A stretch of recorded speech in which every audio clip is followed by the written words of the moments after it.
여러분은 지금 누군가에게 무언가를 기대하고 계십니까? 아마 그렇다고 대답하실 겁니다. 아니, 어쩌면 기대하고 있다는 사실조차 인식하지 못하고 계실 수도 있습니다. 우리는 너무나 자연스럽게 마치 숨을 쉬듯이 타인에게 무언가를 바라며 살아갑니다. 그것이 인간이라는 존재의 습관이기 때문입니다. 쇼펜하우어는 이렇게 말했습니다. 타인에게서 무엇을 기대하는가? 결국 인간은 각자의 고독 속에 산다. 이 한 문장을 처음 들었을 때 어떤 느낌이 드셨습니까? 차갑다고 느끼셨을 수도 있고 냉소적이라고 느끼셨을 수도 있습니다. 하지만 이 말을 가만히 곱씹어 보면 그 안에 놀라운 따뜻함이 숨어 있다는 것을 알게 됩니다. 왜냐하면 이 말은 우리에게 더 이상 아프지 않아도 된다고 말해주는 것이기 때문입니다. 우리가 살면서 가장 많이 느끼는 감정이 무엇일까요? 기쁨도 아니고 분노도 아니고 슬픔도 아닙니다. 바로 실망입니다. 그리고 그 실망은 언제나 기대에서 시작됩니다. 내가 이만큼 해줬으니 상대도 이만큼은 해주겠지. 내가 이렇게 진심을 보였으니 상대도 진심으로 대해주겠지. 내가 이렇게 참았으니 상대도 알아주겠지. 그런데 돌아오는 것은 언제나 침묵이거나 무관심이거나 때로는 배신입니다. 왜 이런 일이 반복될까요? 우리가 나쁜 사람만 만나서일까요? 우리의 운이 나빠서일까요? 아닙니다. 이것은 운의 문제가 아니라 구조의 문제입니다. 인간이라는 존재 자체에 내장된 구조적 한계 때문에 이런 일이 벌어지는 것입니다. 쇼펜하우어는 바로 이 구조를 꿰뚫어 본 사람입니다. 오늘 이 이야기는 여러분에게 사람을 멀리하라고 말하려는 것이 아닙니다. 사람을 믿지 말라고 말하려는 것도 아닙니다. 다만 한 가지, 아주 중요한 한 가지를 말씀드리고 싶습니다. 기대라는 것이 어디에서 오는지, 그것이 왜 고통이 되는지, 그리고 그 기대를 내려놓았을 때 어떤 자유가 찾아오는지에 대해서 말입니다.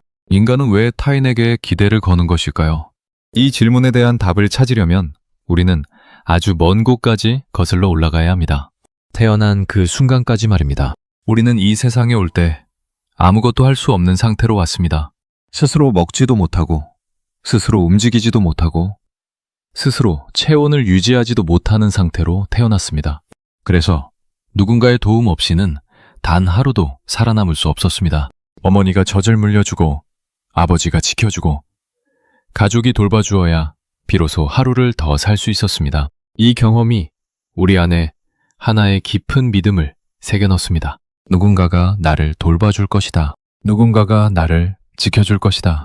누군가가 나를 채워줄 것이다. 이 믿음은 어린 시절에는 사실이었습니다. 실제로 누군가가 돌봐주었고, 실제로 누군가가 먹여주었고, 실제로 누군가가 따뜻하게 안아주었으니까요. 문제는 이 믿음이 어른이 되어서도 사라지지 않는다는 것입니다. 몸은 다 자랐지만 마음 깊은 곳에서는 여전히 누군가가 나를 채워주기를 바라고 있습니다. 생각해 보십시오. 친구에게 전화를 걸었는데 받지 않으면 왜 서운합니까? 배우자에게 힘든 이야기를 했는데 별 반응이 없으면 왜 화가 납니까? 자식에게 잘해줬는데 고마워하지 않으면 왜 마음이 아픕니까? 그것은 어린 시절 새겨진 그 믿음이 아직도 작동하고 있기 때문입니다. 내가 필요로 하면 누군가가 응답해 줄 것이라는 믿음, 내가 주면 돌아올 것이라는 믿음, 이 믿음이 기대의 정체입니다. 쇼펜하우어는 인간의 본성에 대해 매우 냉정한 시선을 가진 철학자였습니다. 그는 인간이 근본적으로 이기적인 존재라고 보았습니다. 이것을 비난의 의미로 한 것이 아닙니다. 그저 사실을 말한 것입니다. 모든 생명체는 자기 보존의 의지에 의해 움직입니다. 배가 고프면 먹고, 위험하면 도망치고, 이익이 있으면 달려갑니다. 이것은 도덕의 문제가 아니라 생존의 문제입니다. 인간도 예외가 아닙니다. 아무리 선한 사람도 자기 자신의 생존과 안녕을 가장 먼저 생각합니다. 이것은 나쁜 것이 아닙니다. 그렇게 만들어진 것입니다. 그런데 우리는 이 사실을 인정하지 않습니다. 아니, 인정하고 싶지 않습니다. 내가 사랑하는 사람만큼은 나를 가장 먼저 생각해 줄 것이라고 믿고 싶습니다. 내 부모만큼은, 내 배우자만큼은, 내 자식만큼은, 내 절친한 친구만큼은 나를 위해 자기 자신을 내려놓을 것이라고 믿고 싶습니다. 이 믿음이 깨지는 순간이 바로 우리가 가장 큰 고통을 느끼는 순간입니다. 어떤 분은 이렇게 말씀하실 수 있습니다. 그래도 진짜 사랑하는 사이에서는 기대해도 되지 않느냐고. 부부 사이에서, 부모 자식 사이에서, 오랜 친구 사이에서는 당연히 서로에게 기대할 수 있는 것 아니냐고. 물론 그렇습니다. 관계 안에서 어느 정도의 기대는 자연스러운 것입니다. 그러나 문제는 그 기대의 크기입니다. 우리는 자기도 모르게 기대의 크기를 키워갑니다. 처음에는 작은 관심이면 충분했는데 시간이 지나면 그것으로는 부족해집니다. 더 많은 관심을, 더 많은 사랑을, 더 많은 인정을 바라게 됩니다. 그리고 그 기대가 충족되지 않으면 상대를 원망합니다. 왜 나한테 이러느냐고, 내가 뭘 잘못했느냐고. 쇼펜하우어는 이 과정을 꿰뚫어 보았습니다. 그래서 그는 말한 것입니다. 타인에게서 무엇을 기대하는가? 이 질문은 비난이 아닙니다. 진심 어린 물음입니다. 당신은 왜 끊임없이 바깥을 향해 손을 내밀고 있느냐고. 당신이 찾는 것은 바깥에 없다고. 그것은 당신 안에 있다고. 이것이 쇼펜하우어가 우리에게 전하고 싶었던 첫 번째 메시지입니다. 우리 어린 시절을 한번 떠올려 보겠습니다. 학교에서 시험을 잘 봤을 때 가장 먼저 하고 싶었던 것이 무엇이었습니까? 부모님께 보여드리는 것이었습니다. 잘했다는 말 한마디를 듣고 싶어서 시험지를 들고 뛰어갔습니다. 그런데 부모님이 바쁘거나 관심이 없거나 혹은 왜 100점이 아니냐고 했을 때의 그 실망감을 기억하십니까? 그 순간 느꼈던 감정이 바로 기배가 무너지는 고통입니다. 그리고 놀라운 것은 50살이 넘고 60이 넘어서도 이 패턴이 반복된다는 것입니다. 대상만 바뀔 뿐 구조는 같습니다. 부모님 대신 배우자에게, 선생님 대신 직장 상사에게, 친구 대신 자식에게 인정을 구합니다. 그리고 그 인정이 돌아오지 않으면 같은 고통을 느낍니다. 이 패턴에서 벗어나려면 먼저 이 패턴이 존재한다는 것을 알아야 합니다. 내가 지금 누군가에게 기대하고 있다는 사실을 인식하는 것이 첫 번째 단계입니다. 그리고 그 기대가 어디에서 왔는지를 들여다보는 것이 두 번째 단계입니다. 대부분의 기대는 어린 시절 충족되지 못한 욕구에서 옵니다. 충분히 사랑받지 못했다는 느낌, 충분히 인정받지 못했다는 느낌, 충분히 보호받지 못했다는 느낌. 이 결핍이 어른이 되어서도 계속해서 타인에게 손을 내밀게 만드는 것입니다. 쇼펜하우어는 이런 말도 했습니다. 우리가 타인에게서 받고자 하는 것은 사실 타인이 줄 수 있는 것이 아니라고. 우리가 진정으로 원하는 것은 완전한 이해, 완전한 수용, 완전한 사랑인데 이것은 불완전한 인간이 다른 불완전한 인간에게 줄 수 있는 것이 아니라고. 이 말이 처음에는 절망적으로 들릴 수 있습니다. 하지만 잘 생각해보면 이것은 절망이 아니라 해방입니다. 왜냐하면 불가능한 것을 가능하다고 믿으며 매달리는 것이야말로 진짜 절망이기 때문입니다. 불가능한 것을 불가능하다고 인정하는 순간 우리는 비로소 가능한 것을 찾아 나설 수 있게 됩니다. 기배라는 것은 참 묘한 성질을 가지고 있습니다. 우리가 의식하지 못하는 사이에 자라나고 우리가 알아차리지 못하는 사이에 뿌리를 내리고 우리가 깨닫지 못하는 사이에 거대한 나무가 되어 마음 전체를 뒤덮어버립니다. 그래서 기대가 무너졌을 때 느끼는 고통이 그토록 큰 것입니다. 작은 씨앗일 때 뽑았으면 아프지 않았을 텐데 거대한 나무가 된 뒤에 뿌리째 뽑혀나가니 마음 전체가 찢어지는 것입니다. 한 가지 이야기를 해보겠습니다. 어떤 여성이 있었습니다. 평생을 가족을 위해 살았습니다. 남편이 사업을 할 때 뒤에서 살림을 꾸리고 아이들이 학교에 다닐 때 새벽부터 밤까지 뒷바라지를 하고 시부모님이 편찮으실 때 간병을 도맡았습니다. 자기 자신을 위한 시간은 거의 없었습니다. 취미도 없었고 친구도 하나둘 멀어졌고 하고 싶은 일은 전부 뒤로 미뤘습니다. 그래도 괜찮다고 생각했습니다.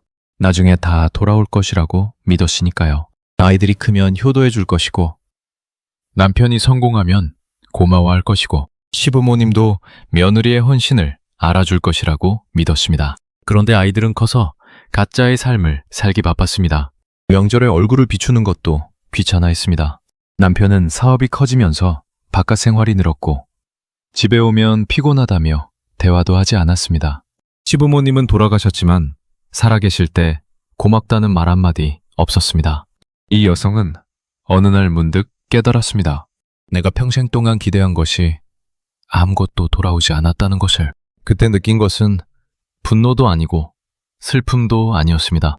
허무였습니다. 내 인생이 무엇이었나 하는 깊은 허무였습니다. 이 이야기가 특별한 사례라고 생각하십니까? 아닙니다. 이것은 수많은 사람들의 이야기입니다. 어쩌면 여러분 자신의 이야기일 수도 있고, 여러분의 어머니의 이야기일 수도 있고, 여러분의 이웃의 이야기일 수도 있습니다. 이렇게 많은 사람들이 같은 고통을 겪는 이유는 기배라는 것이 인간에게 너무나 자연스러운 감정이기 때문입니다. 자연스러운 것이기에 의심하지 않고, 의심하지 않기에 거대하게 자라는 것입니다. 쇼펜하우어는 이 구조를 의지라는 개념으로 설명했습니다. 그가 말하는 의지란 단순한 의지력이 아닙니다. 모든 생명체를 움직이는 근본적인 힘, 끊임없이 무언가를 원하고 갈망하는 맹목적인 에너지를 말합니다. 배가 고프면 음식을 원하고, 외로우면 사람을 원하고, 불안하면 안정을 원합니다. 이 의지는 결코 완전히 충족되지 않습니다. 하나가 채워지면 다른 것을 원하고, 그것이 채워지면 또 다른 것을 원합니다. 이것이 인간 고통의 근원입니다. 기배도 마찬가지입니다. 기대의 본질은 바로 이 의지의 작용입니다. 나는 이것을 원한다. 저 사람이 이것을 해주기를 원한다. 이 상황이 이렇게 되기를 원한다. 이 원함은 끝이 없습니다. 작은 기대가 충족되면 더 큰 기배가 자라나고, 큰 기배가 충족되면 더 큰 기배가 자라납니다. 그래서 기배를 통해 진정한 만족에 도달하는 것은 불가능합니다. 마치 소금물을 마시면 갈증이 더 심해지는 것과 같습니다. 기배가 충족될수록 더 많은 기배가 생겨나니까요. 이것을 실제 삶에 적용해 보면 더 명확해집니다. 처음 결혼했을 때를 떠올려 보십시오. 상대가 옆에 있어주는 것만으로도 감사했습니다. 함께 밥을 먹고, 함께 산책하고, 함께 이야기하는 것만으로도 행복했습니다. 그런데 시간이 지나면 그것만으로는 부족해집니다. 꽃을 사다 줘야 하고, 기념일을 챙겨야 하고, 내 마음을 먼저 알아채야 하고, 내가 힘들 때 곁에서 위로해줘야 합니다. 이 기대의 목록은 시간이 갈수록 길어집니다. 그리고 목록이 길어질수록 실망할 확률도 높아집니다. 친구 관계도 마찬가지입니다. 처음에는 가끔 연락하는 것만으로도 좋았습니다. 그런데 어느 순간부터 내가 힘들 때 먼저 연락해 주기를 바라게 됩니다. 내 생일을 기억해 주기를 바라게 됩니다. 내 편을 들어주기를 바라게 됩니다. 그리고 이 기대가 충족되지 않으면 그 사람은 진짜 친구가 아니었다고 결론 짓습니다. 사실은 그 사람이 변한 것이 아니라 내 기대가 변한 것인데 말입니다. 부모-자식 관계에서는 이 구조가 더 극적으로 나타납니다. 부모는 자식에게 세상에서 가장 큰 기대를 겁니다. 내가 이렇게 키웠으니 효도해야 한다. 내가 이렇게 희생했으니 보답해야 한다. 내가 이렇게 사랑했으니 나를 가장 먼저 생각해야 한다. 이 기배는 너무나 강력해서 마치 당연한 권리처럼 느껴집니다. 부모가 자식에게 기배하는 것이 뭐가 잘못이냐고 생각합니다. 물론 잘못은 아닙니다. 하지만 기대의 크기가 사랑의 크기를 넘어서는 순간 그것은 더 이상 사랑이 아니라 거래가 됩니다. 내가 이만큼 줬으니 이만큼 돌려받아야 한다는 거래 말입니다. 쇼펜하우어는 인간관계를 고슴도치의 비유로 설명한 적이 있습니다. 추운 겨울에 고슴도치들이 서로의 체온으로 따뜻해지려고 모여듭니다. 그런데 너무 가까이 붙으면 서로의 가시에 찔립니다. 그래서 다시 떨어집니다. 그런데 떨어지면 또 춥습니다. 그래서 다시 모입니다. 이 과정을 반복하다가 결국 서로 찔리지 않으면서도 어느 정도 따뜻함을 유지할 수 있는 적당한 거리를 찾게 됩니다. 인간관계도 마찬가지라는 것입니다. 너무 가까우면 상처를 주고 너무 멀면 외롭고 그 적당한 거리를 찾는 것이 관계의 지혜라는 것입니다. 그런데 기대는 이 거리를 무너뜨립니다. 기대가 크면 클수록 상대를 더 가까이 끌어당기려 합니다. 내 안의 빈자리를 상대로 채우려 합니다. 그러면 가시에 찔립니다. 찔리면 아프고 아프면 원망하고 원망하면 관계가 무너집니다. 이것이 기대가 만들어내는 고통의 구조입니다. 또 하나의 이야기를 해보겠습니다. 어떤 남성이 있었습니다. 성실하고 착한 사람이었습니다. 회사에서도 묵묵히 일하고 집에서도 가장 역할을 충실히 했습니다. 그런데 승진은 항상 다른 사람의 몫이었습니다. 상사는 아부를 잘하는 동료를 더 예뻐했고, 아내는 더 많이 벌어오는 옆집 남편과 비교했고, 자식들은 아버지보다 유행과 친구에 더 관심이 많았습니다. 이 남성은 점점 세상이 불공평하다고 느꼈습니다. 나는 이렇게 열심히 사는데 왜 아무도 알아주지 않는가? 나는 이렇게 성실하게 사는데 왜 보상이 돌아오지 않는가? 이 남성의 고통도 결국 기배에서 온 것입니다. 성실하면 보상받을 것이라는 기대, 착하게 살면 인정받을 것이라는 기대, 묵묵히 참으면 언젠가 알아줄 것이라는 기대. 이 기대들이 하나씩 무너질 때마다 그의 마음에는 분노와 허무가 쌓여갔습니다. 쇼펜하우어라면 이렇게 말했을 것입니다. 세상은 당신의 성실함에 보상하도록 만들어지지 않았다고. 세상은 당신의 착함을 알아보도록 설계되지 않았다고. 이것이 잔인한 말처럼 들릴 수 있지만 사실은 매우 중요한 진실입니다. 이 진실을 받아들이는 순간 우리는 더 이상 세상을 원망하지 않아도 됩니다. 왜냐하면 원망은 기대가 있을 때만 가능한 것이기 때문입니다. 기대가 없으면 원망도 없습니다. 기대가 고통을 만드는 또 다른 방식이 있습니다. 그것은 비교입니다. 우리는 끊임없이 비교합니다. 저 사람의 배우자는 저렇게 잘해주는데 내 배우자는 왜 이러나? 저 사람의 자식은 저렇게 효도하는데 내 자식은 왜 이러나? 저 사람의 친구는 저렇게 의리가 있는데 내 친구는 왜 이러나? 이 비교의 뿌리에도 기대가 있습니다. 다른 사람이 받는 것만큼 나도 받아야 한다는 기대. 다른 사람의 관계가 좋으면 내 관계도 그래야 한다는 기대. 이 비교는 끝이 없습니다. 왜냐하면 우리는 항상 나보다 더 잘 되는 사람을 기준으로 비교하기 때문입니다. 이것도 쇼펜하우어가 지적한 인간의 본성입니다. 인간은 자기보다 못한 사람을 보며 안심하기보다 자기보다 나은 사람을 보며 불안해하는 존재라고 그는 말했습니다. 그렇다면 어떻게 해야 합니까? 기대를 완전히 없앨 수 있습니까? 솔직히 말해서 그것은 불가능합니다. 기대는 인간의 본성에 깊이 뿌리 박혀 있는 것이기 때문입니다. 하지만 기대가 있다는 것을 알아차리는 것은 가능합니다. 내가 지금 이 사람에게 무언가를 기대하고 있구나 라고 인식하는 것은 가능합니다. 그리고 그 인식만으로도 상당한 변화가 일어납니다. 기대를 의식하는 순간 기대와 나 사이에 아주 작은 공간이 생깁니다. 그 공간이 선택의 여지를 만들어줍니다. 이 기대를 그대로 둘 것인가 아니면 내려놓을 것인가를 선택할 수 있게 되는 것입니다. 쇼펜하우어는 이 선택의 순간을 매우 중요하게 보았습니다. 의지에 끌려다니는 삶이 아니라 의지를 바라볼 수 있는 삶으로의 전환이 바로 이 순간에 일어나기 때문입니다. 대부분의 사람들은 기배가 생기면 무의식적으로 그것을 따라갑니다. 기배가 충족되면 기뻐하고 충족되지 않으면 괴로워합니다. 이 반복 속에서 평생을 보냅니다. 하지만 기배를 의식하는 순간 이 자동적인 반복에서 한 발 물러설 수 있게 됩니다. 그리고 그 한 발의 거리가 엄청난 차이를 만들어냅니다. 이제 고독에 대해 이야기해 보겠습니다. 많은 사람들이 고독이라는 단어를 들으면 움찔합니다. 마치 저주처럼, 벌처럼, 형벌처럼 느낍니다. 고독하다는 것은 아무도 나를 찾지 않는다는 것이고, 아무도 나를 필요로 하지 않는다는 것이고, 아무도 나를 사랑하지 않는다는 것이라고 생각합니다. 그래서 고독을 피하려고 합니다. 사람들 속으로 도망칩니다. 모임에 나가고, 약속을 잡고, 전화를 걸고, 메시지를 보냅니다. 혼자 있는 시간이 두려우니까요. 하지만 쇼펜하우어는 전혀 다르게 말합니다. 그는 고독이야말로 인간 존재의 본래 조건이라고 했습니다. 고독은 피해야 할 불행이 아니라 받아들여야 할 진실이라고 했습니다. 이 말을 제대로 이해하려면 먼저 고독과 외로움의 차이를 알아야 합니다. 외로움은 결핍입니다.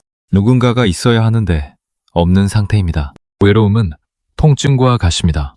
몸에 이상이 있을 때 통증이 오듯이 마음에 결핍이 있을 때 외로움이 옵니다. 외로움은 아픈 것입니다. 이것은 부정할 수 없습니다. 하지만 고독은 다릅니다. 고독은 결핍이 아니라 상태입니다. 나 자신과 함께 있는 상태입니다. 고독은 아픈 것이 아니라 깊은 것입니다. 이 차이를 이해하는 것이 매우 중요합니다. 외로움은 타인의 부재에서 오고 고독은 자기 자신의 존재에서 옵니다. 외로움은 누군가가 와주면 사라지지만 고독은 누가 옆에 있어도 사라지지 않습니다. 왜냐하면 고독은 인간 존재의 근본 조건이기 때문입니다. 우리는 근본적으로 혼자입니다. 이것은 슬픈 이야기가 아닙니다. 이것은 사실입니다. 생각해 보십시오. 당신이 극심한 치통을 겪고 있을 때 옆에 있는 사람이 그 고통을 대신 느껴줄 수 있습니까? 당신이 깊은 슬픔에 빠져 있을 때 누군가가 그 슬픔을 절반이라도 나눠 가져갈 수 있습니까? 당신이 죽음의 문턱에 서 있을 때 누군가가 대신 죽어줄 수 있습니까? 아무도 할 수 없습니다. 우리의 고통은 철저하게 우리 자신의 것입니다. 우리의 경험은 오롯이 우리 자신만의 것입니다. 이것이 고독의 본질입니다. 쇼펜하우어는 이 사실을 두려워하지 않았습니다. 오히려 이 사실을 정면으로 바라보았습니다.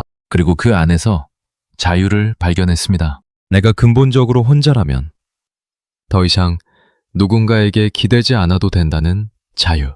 누군가가 나를 채워주지 않아도 괜찮다는 자유. 내 행복이 다른 사람의 손에 달려있지 않다는 자유. 이것이 고독을 인정할 때 찾아오는 해방입니다.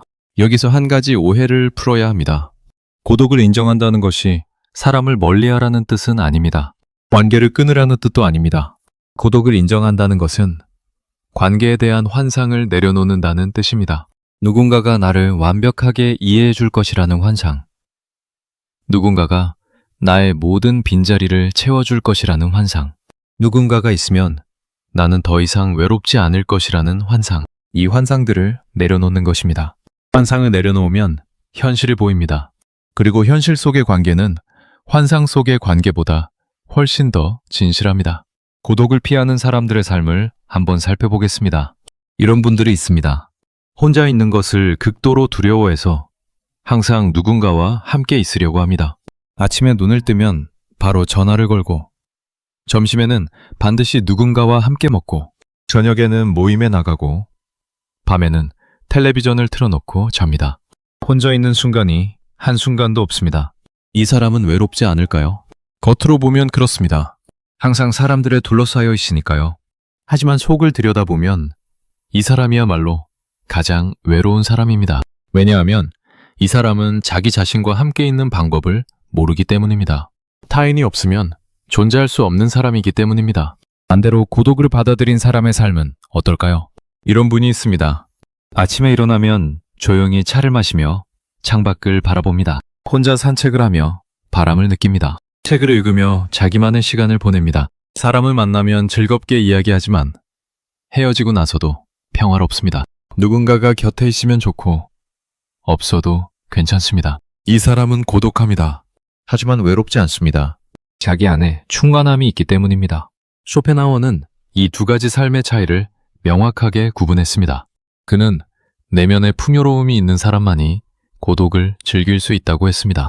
내면이 텅 빈 사람은 그 빈자리를 타인으로 채우려 하고, 내면이 풍요로운 사람은 혼자 있어도 충분하다고 느낍니다. 그렇다면 내면의 풍요로움은 어디에서 오는 것일까요? 그것은 돈이나 지위에서 오는 것이 아닙니다. 자기 자신과의 관계에서 옵니다. 자기가 누구인지를 아는 것, 자기가 무엇을 좋아하는지를 아는 것, 자기 안에서 평화를 찾을 수 있다는 것을 아는 것. 이것이 내면의 풍요로움입니다. 우리 사회는 고독을 부정적으로 봅니다. 혼자 밥을 먹으면 불쌍하게 보고, 혼자 영화를 보면 외톨이라고 생각하고, 혼자 여행을 가면 친구가 없나 보다 하고 짐작합니다.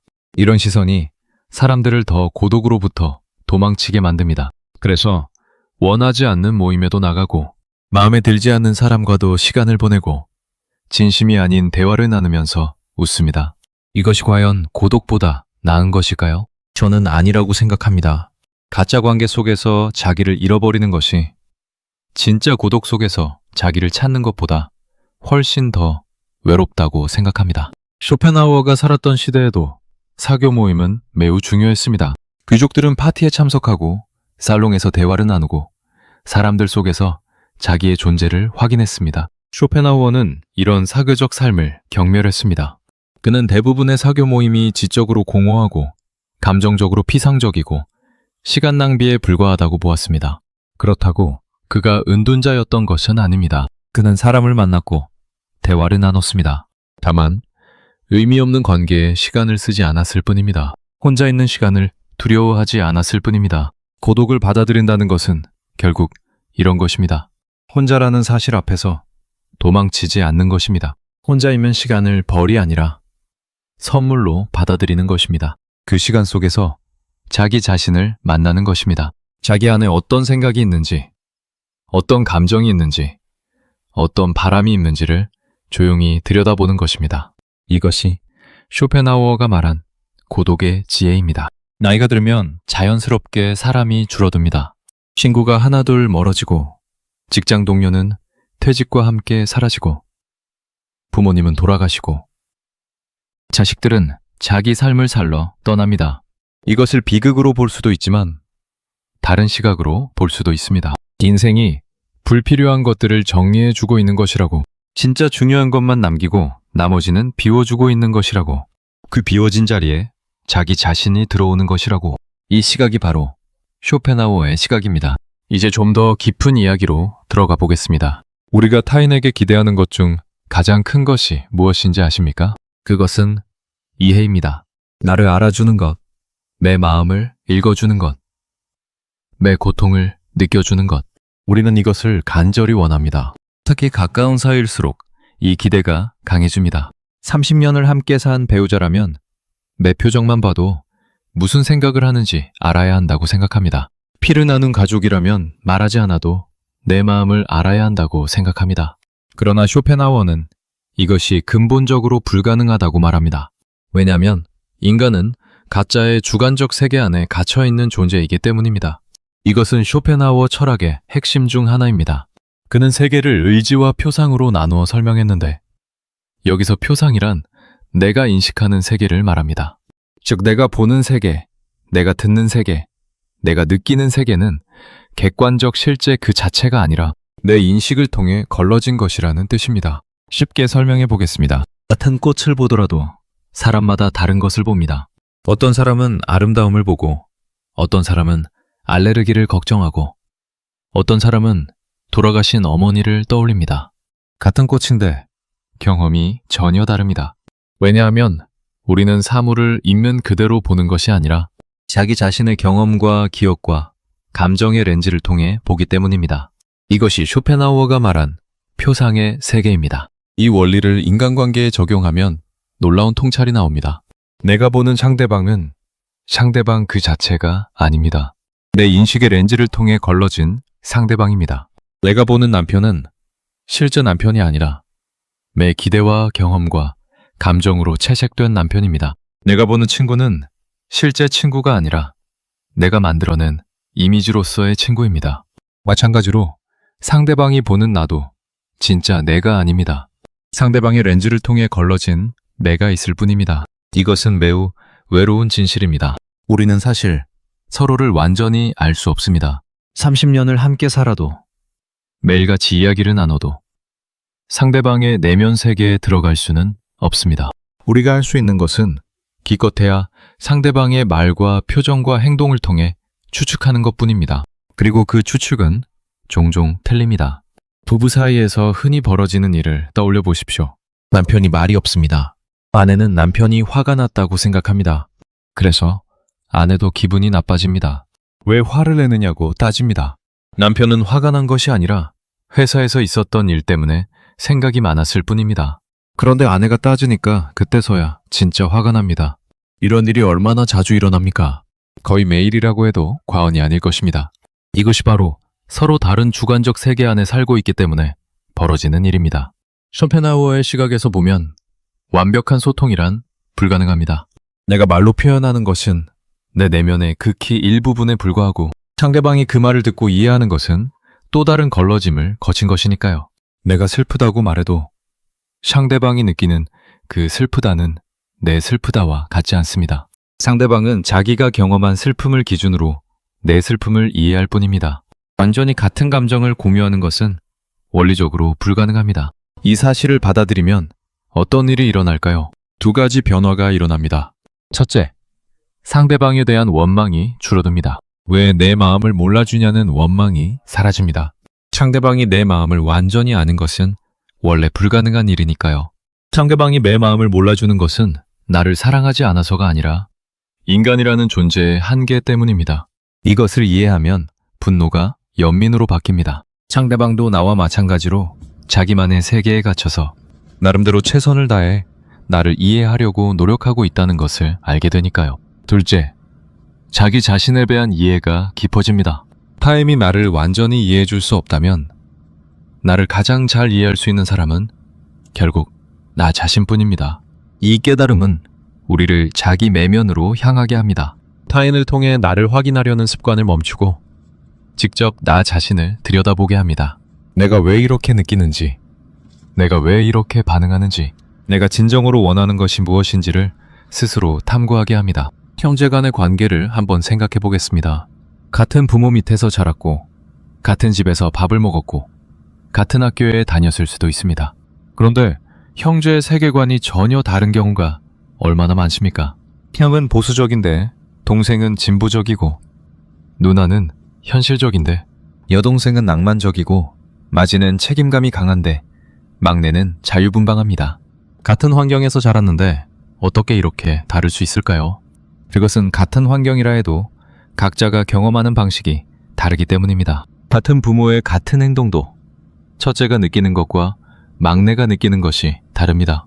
각자의 주관적 세계가 다르기 때문입니다. 이 사실을 알면 형제 간의 갈등도 줄어듭니다. 왜 너는 나와 같은 생각을 하지 않느냐는 원망이 사라집니다. 그 사람이 나와 다른 세계에서 살고 있다는 것을 인정하면 다름을 틀림으로 받아들이지 않게 됩니다. 이것이 쇼펜하우어의 인식론이 우리에게 주는 실질적인 선물입니다. 자식 관계에서도 마찬가지입니다. 많은 부모들이 자식에 대해 이렇게 말합니다. 내가 그 아이를 낳아서 키웠는데 내가 그 아이를 가장 잘한다고. 하지만 정말 그럴까요? 부모가 아는 것은 자기가 본 그 아이의 모습일 뿐입니다. 아이가 학교에서 어떤 표정을 짓는지, 친구들 사이에서 어떤 사람인지, 혼자 있을 때 무슨 생각을 하는지는 부모가 알 수 없습니다. 부모가 보는 자식과 자식이 스스로 경험하는 자기 자신은 전혀 다른 존재입니다. 이것을 인정하면 부모 자식 관계도 달라집니다. 내 아이를 내 기대배로 만들려는 시도를 멈추게 됩니다. 내가 보는 아이의 모습이 전부가 아니라는 것을 알게 되니까요. 내가 원하는 아이의 모습이 아이 자신이 원하는 모습과 다를 수 있다는 것을 인정하게 되니까요. 이 인정이 진짜 사랑의 시작입니다. 상대방은 내 세계의 렌즈가 아니라 상대방 자신의 세계에서 바라보려는 노력. 이것이 쇼펜하우어가 말하고자 했던 것입니다. 물론 완벽하게 상대방의 세계를 이해하는 것은 불가능합니다. 쇼펜하우어 자신이 그것을 불가능하다고 했으니까요. 하지만 그것이 불가능하다는 사실을 아는 것 자체가 중요합니다. 모르는 것을 안다고 착각하는 것과 모르는 것을 모른다고 인정하는 것은 천지 차이이기 때문입니다. 상대방을 안다고 착각하면 상대방에게 기배를 걸고, 기배가 무너지면 실망하고, 실망하면 원망합니다. 하지만 상대방을 완전히 알 수 없다고 인정하면 기대의 크기가 줄어들고, 실망도 줄어들고, 원망도 줄어듭니다. 대신 겸손함이 자리를 잡습니다. 상대방이 나와 다른 세계에 살고 있다는 겸손한 인정. 이것이 관계를 살리는 가장 강력한 힘입니다. 여기까지 이야기를 들으시면 이런 의문이 드실 수 있습니다. 그렇다면 인간관계는 다 헛된 것인가?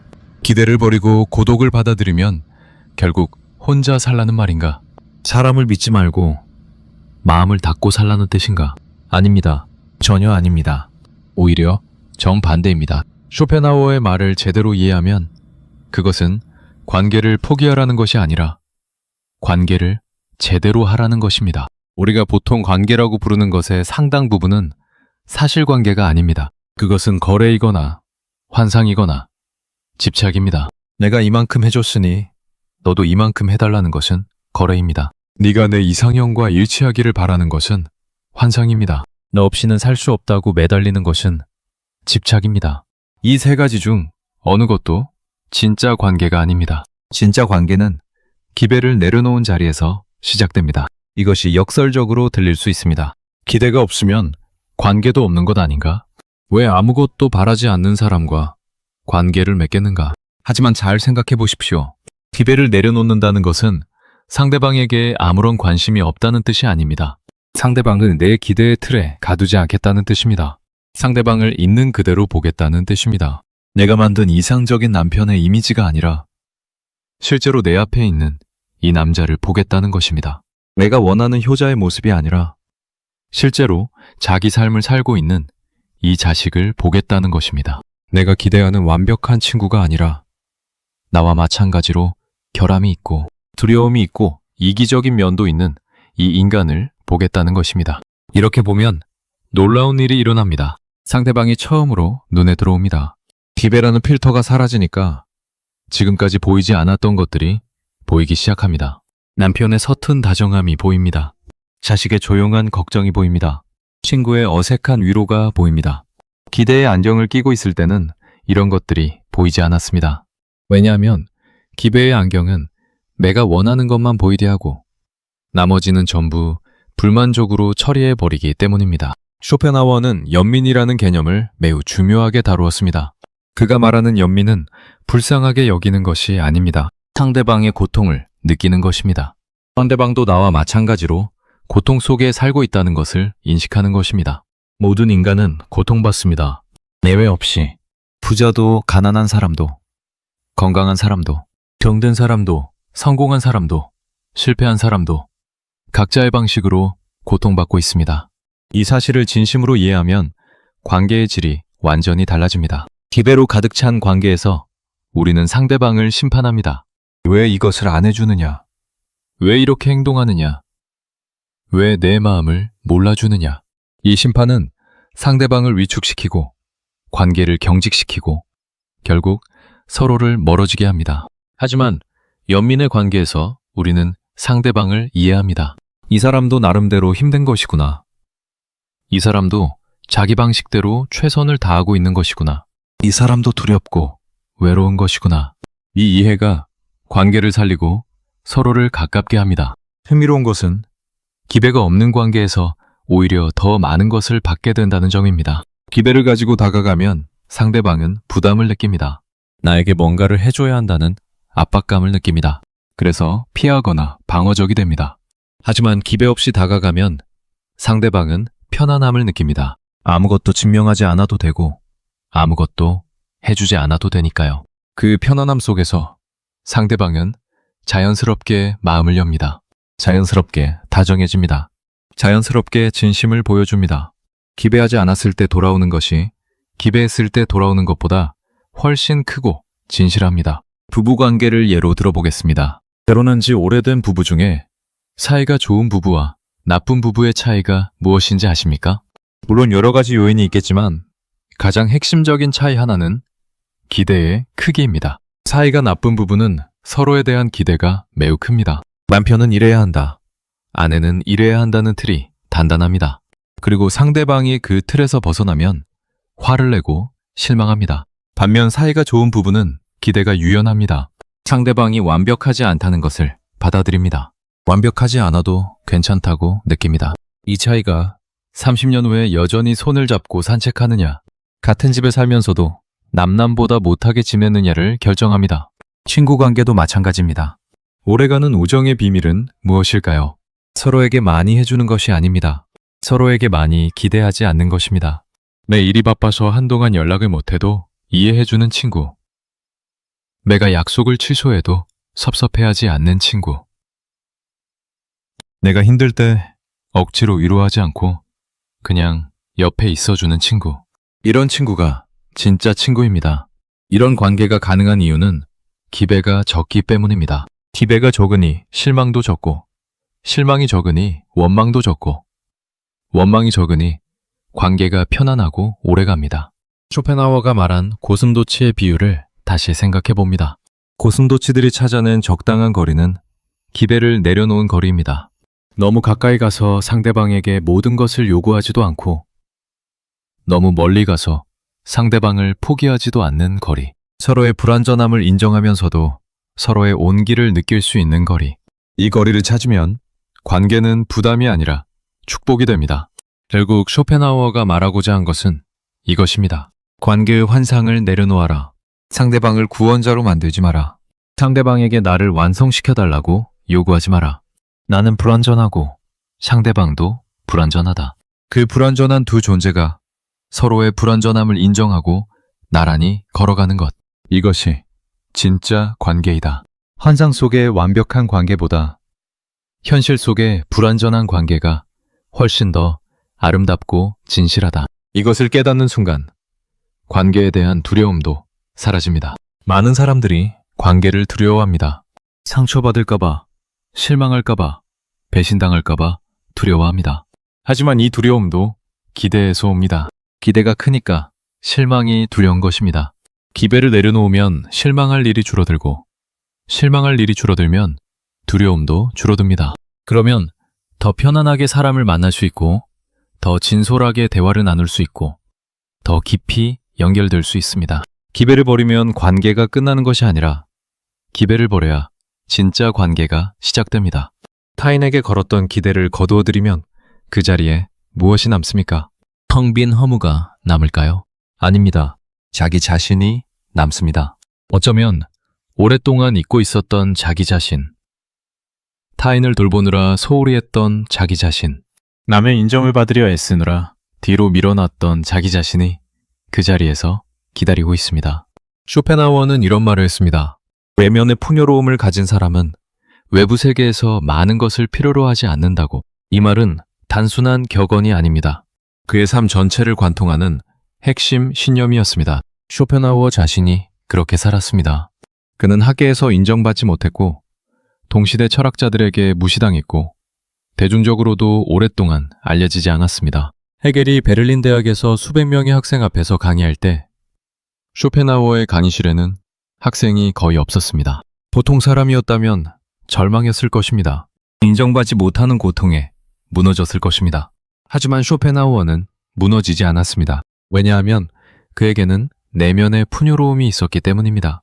그는 매일 규칙적인 생활을 했습니다. 아침에 일어나면 집필을 하고 오후에는 플루트를 연주하고 저녁에는 산책을 했습니다. 독서를 즐겼고 사색을 즐겼고 자기만의 시간을 소중히 여겼습니다. 그에게는 타인의 인정이 없어도 충분히 풍요로운 내면의 세계가 있었습니다. 이 내면의 세계가 그를 지탱해 주었고 그 덕분에 그는 후세의 길이 남을 위대한 저작들을 완성할 수 있었습니다. 우리 모두가 쇼펜하우어처럼 철학적 사색을 해야 한다는 뜻은 아닙니다.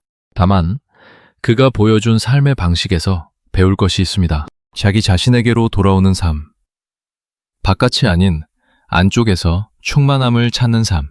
이것은 특별한 재능이 있는 사람만 할 수 있는 것이 아닙니다. 누구나 할 수 있습니다. 다만 연습이 필요할 뿐입니다. 자기 자신에게 돌아온다는 것은 구체적으로 무엇을 의미할까요? 먼저 자기 자신과 시간을 보내는 것입니다. 아무도 만나지 않고 아무 약속도 잡지 않고 조용히 자기만의 시간을 갖는 것입니다. 이것이 처음에는 불편할 수 있습니다. 혼자 있는 것에 익숙하지 않은 사람은 불안해질 수 있습니다. 무엇을 해야 할지 모르겠고 시간이 너무 느리게 가는 것 같고 자꾸 휴대전화를 들여다보게 됩니다. 하지만 이 불편함을 견디면 서서히 자기 자신의 목소리가 들리기 시작합니다. 아, 나는 이런 것을 좋아하는 사람이었구나. 나는 이런 것을 원하는 사람이었구나. 나는 이런 생각을 하는 사람이었구나. 타인의 기대에 맞추느라, 타인의 눈치를 보느라, 타인의 인정을 얻으려 애쓰느라 잊고 있었던 자기 자신의 모습이 하나씩 떠오릅니다. 이 경험은 매우 감동적입니다. 오랫동안 만나지 못했던 오래된 친구를 다시 만나는 것과 같습니다. 그 오래된 친구가 바로 자기 자신입니다. 독서는 자기 자신에게 돌아오는 가장 좋은 방법 중 하나입니다. 쇼펜하우어는 독서에 대해 많은 이야기를 했습니다. 그는 좋은 책을 읽는 것은 위대한 정신과 대화하는 것이라고 했습니다. 책을 읽을 때 우리는 혼자이지만 외롭지 않습니다. 저자의 생각과 만나고 저자의 세계를 여행하고 저자와 조용한 대화를 나눕니다. 이 대화는 현실의 어떤 대화보다도 깊고 풍요롭습니다. 왜냐하면 책 속의 대화에는 체면도, 눈치도, 기대도 없기 때문입니다. 오직 순수한 생각과 생각의 만남만 있을 뿐입니다. 산책도 좋은 방법입니다. 쇼펜하우어는 매일 산책을 했습니다. 산책은 단순한 운동이 아닙니다. 걷는 동안 생각이 자유로워지고 감정이 정리되고 마음이 고요해집니다. 특히 혼자 하는 산책은 자기 자신과의 대화 시간입니다. 걸으면서 자기 안의 목소리에 귀를 기울이고 자기 안의 감정을 느끼고 자기 안의 평화를 발견합니다. 바쁜 일상 속에서 잃어버렸던 자기 자신을 걸으면서 되찾습니다. 글을 쓰는 것도 도움이 됩니다. 일기를 쓰거나 편지를 쓰거나 아무 생각이나 적어보는 것입니다. 글을 쓸 때 우리는 자기 안에 있는 것을 밖으로 꺼냅니다. 머릿속에서 뒤엉켜 있던 생각들이 글로 옮겨지면서 정리됩니다.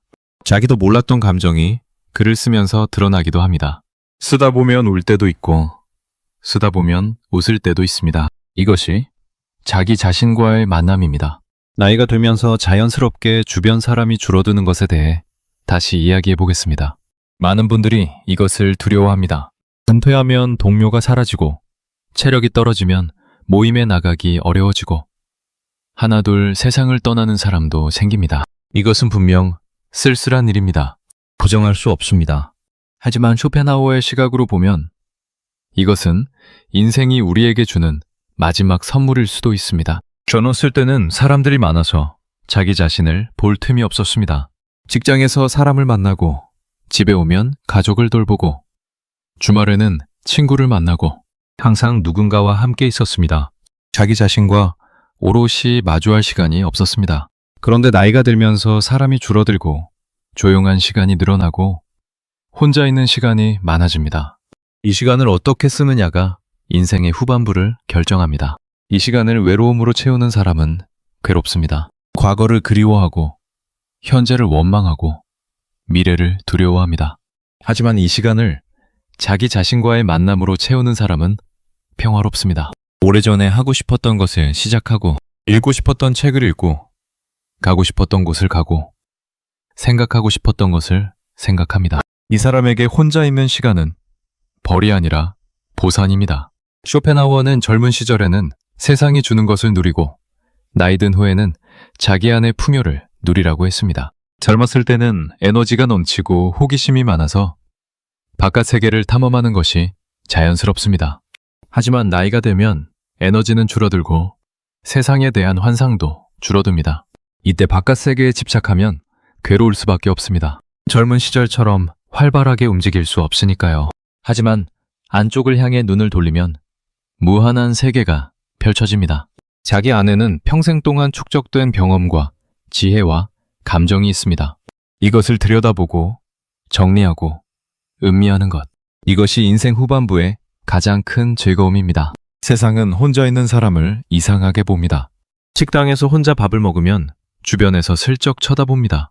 영화관에서 혼자 영화를 보면 불쌍하다는 눈빛을 보냅니다. 명절에 혼자라면 당장 어딘가에 소속되어야 할 것 같은 압박을 느낍니다. 결혼하지 않으면 왜 결혼을 안 하느냐고 묻고 친구가 적으면 사교성이 부족한 사람이라고 판단하고 모임에 나오지 않으면 이상한 사람이라고 수군거립니다. 이런 사회적 시선이 사람들을 더 고독으로부터 도망치게 만듭니다. 실제로는 혼자 있는 것이 편한데 사회가 그것을 허락하지 않으니까 억지로 사람들 사이에 끼어듭니다. 원하지 않는 모임에 참석하고 마음에 들지 않는 사람과 시간을 보내고 진심이 아닌 웃음을 짓습니다. 이것은 고독보다 훨씬 더 피곤한 일입니다. 가면을 쓰고 살아야 하니까요. 자기 자신이 아닌 다른 사람인 척 해야 하니까요. 쇼펜하우어는 이 문제를 매우 날카롭게 지적했습니다. 그는 군중 속에 있으면서도 자기를 잃어버린 사람이야말로 진짜 외로운 사람이라고 했습니다. 이 말을 곰곰이 생각해 보십시오. 수백 명이 모인 파티에서 웃고 떠드는 사람이 있습니다. 겉으로 보면 사교적이고 인기가 많고 외롭지 않아 보입니다. 하지만 집에 돌아와서 문을 닫는 순간 깊은 공허함이 밀려옵니다. 왜일까요? 그 사람은 파티에서 자기 자신으로 있지 않았기 때문입니다. 사람들이 기대하는 모습을 연기했기 때문입니다. 웃어야 할 때 웃고 맞장구를 쳐야 할 때 맞장구를 치고 동의하지 않아도 동의하는 척 했습니다.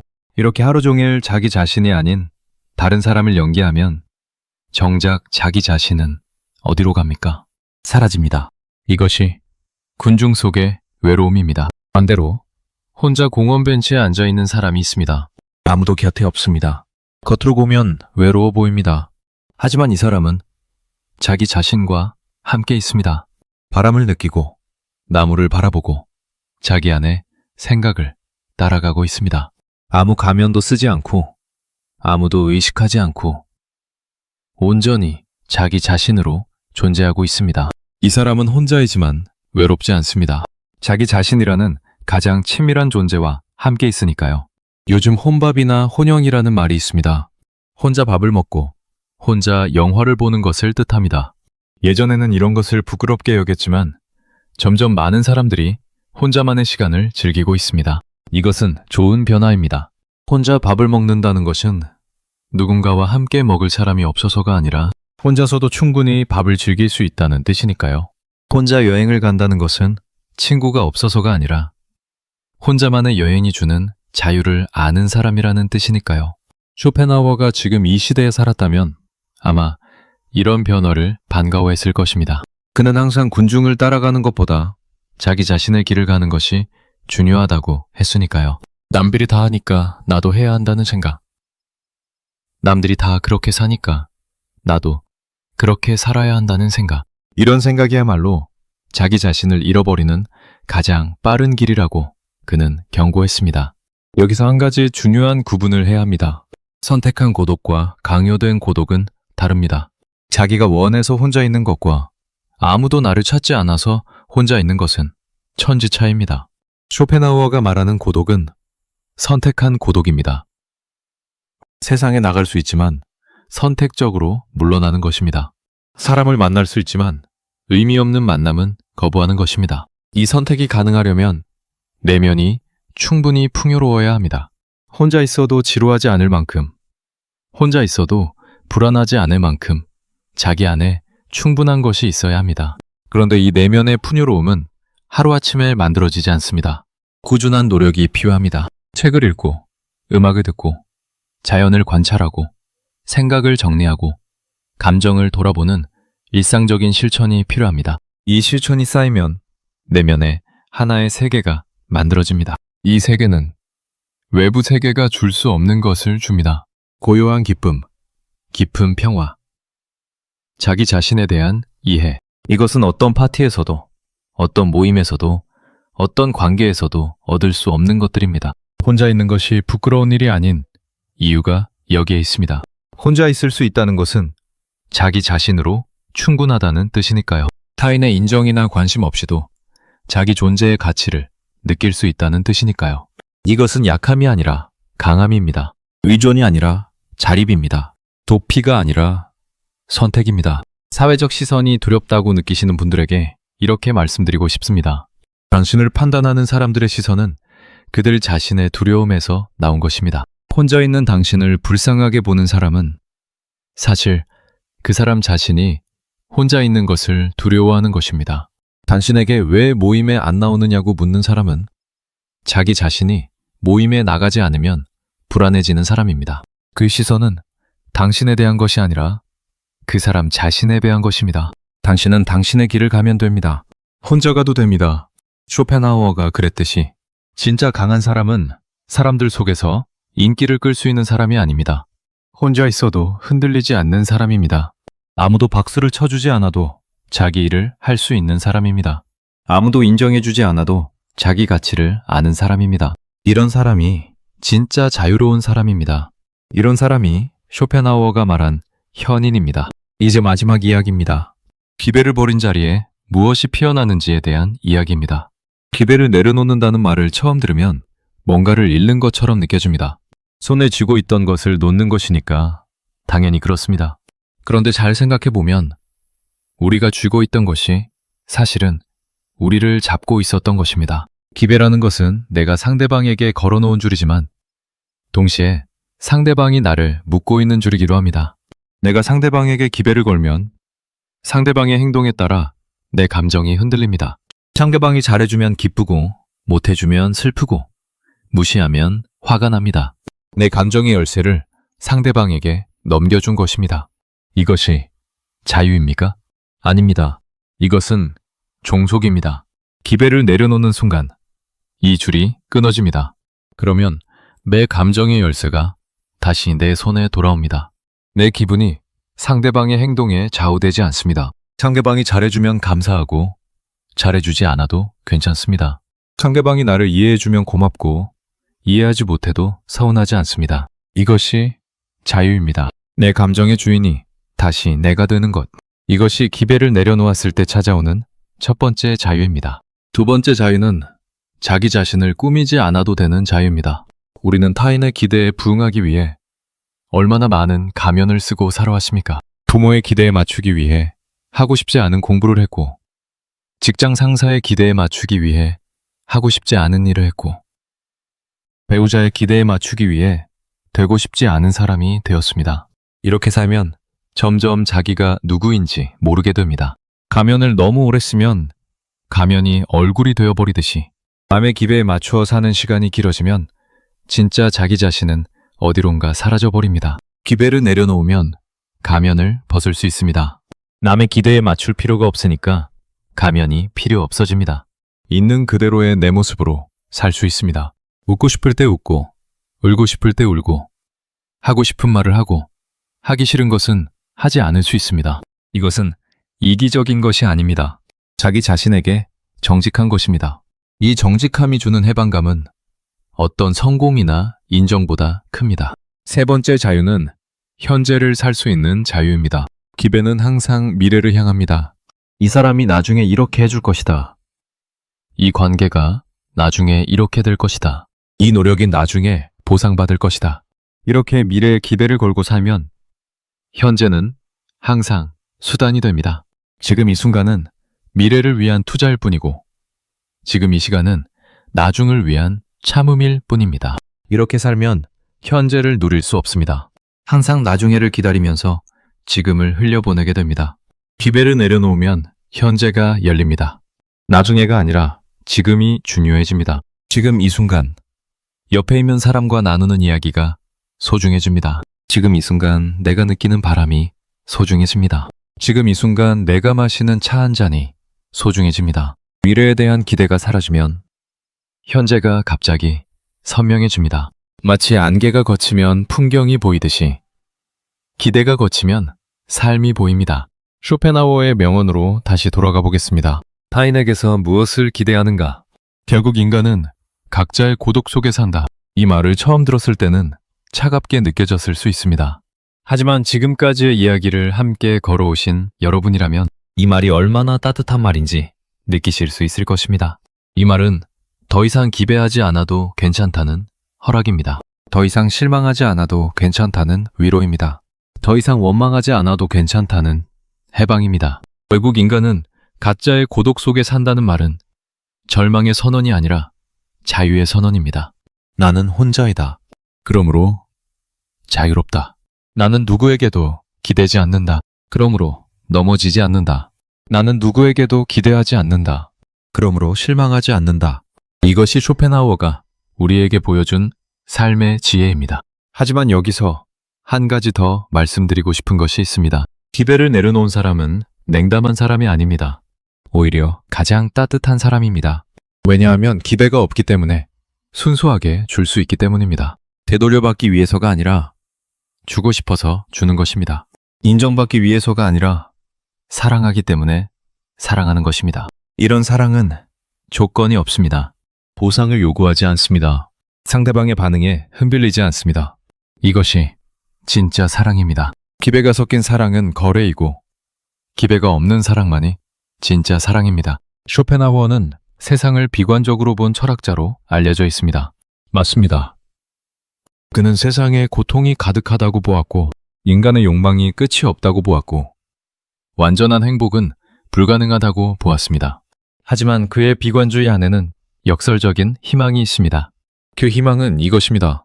세상이 고통으로 가득하다는 것을 인정하면 고통에 대한 저항이 줄어들고 저항이 줄어들면 고통도 줄어든다는 것. 기대가 불가능하다는 것을 인정하면 기대에서 오는 실망이 사라지고 실망이 사라지면 마음의 평화가 찾아온다는 것. 이것이 쇼펜하우어의 역설적 희망입니다. 인생의 후반부를 살아가는 여러분에게 쇼펜하우어는 이렇게 말하고 있는 것 같습니다. 이제 그만 바깥을 향해 손을 내밀어라.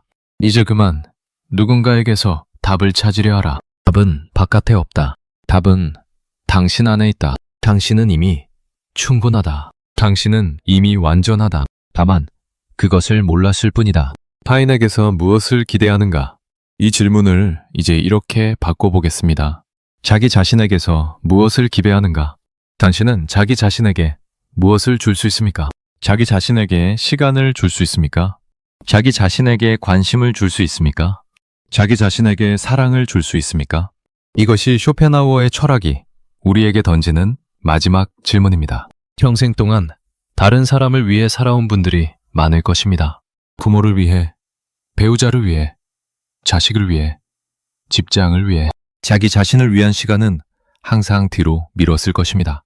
나중에 아이들 다 키우고 나면, 은퇴하고 나면, 시간이 나면, 그런데 그 나중에가 왔습니다. 아이들은 다 컸고, 은퇴도 했고, 시간도 생겼습니다. 이제 어떻게 하실 겁니까? 여전히 누군가에게 기배를 걸고, 여전히 누군가를 기다리면서, 여전히 바깥을 향해 손을 내밀고 계실 겁니까? 아닙니다. 이제는 안쪽을 향해 걸어가실 때입니다. 자기 자신에게로 돌아가실 때입니다. 오랫동안 뒤로 미뤄놨던 자기 자신을 만나러 가실 때입니다. 그 여정은 외롭지 않습니다. 오히려 이 세상에서 가장 풍요로운 여정입니다. 왜냐하면 그 여정의 끝에서 당신은 자유를 만날 것이기 때문입니다. 기배라는 무거운 짐을 내려놓은 자유, 타인의 시선에서 벗어난 자유, 자기 자신으로 살아갈 수 있는 자유.